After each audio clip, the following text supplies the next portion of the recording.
BJP హిందుత్వాన్ని చాటే party అని PRS మాత్రిక గోడ మీద పిల్లిలా కాదని బీజేపీ రాష్ట్ర కార్యవర్గ సభ్యుడు ధన్మాల్ సూర్యనారాయణ గుప్తా అన్నారు.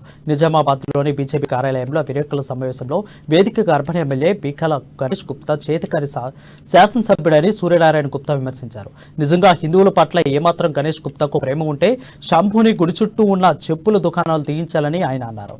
గడిచిన 9 సంవత్సరాలుగా గుర్తుకురాని హిందువులు పండుగలు హనుమాన్ శోభయాత్ర సందర్భంగా గుర్తుకు రావడం హాస్యాస్పదంగా ఉందని సూర్యనారాయణ గుప్తా అన్నారు. మండలంలో పొందడానికి నేను ఏ ప్రతిపక్ష నాయకుడి మీద కానీ నాపై పోటీ చేసిన వాళ్ళపైన నేను మాట్లాడాలని అంటున్నాడు.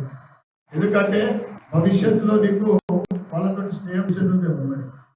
రాష్ట్రం నుండి వచ్చిన నాయకులు ప్రతిపక్ష నాయకులే నువ్వు ఎవరి గురించి అయితే పాపం పొగిడినవో వాళ్ళ నాయకులే నిజామాబాద్కి వచ్చి భూముల గణేష్ కబ్జాల గణేష్ అన్న సందర్భాలు ఉన్నాయి.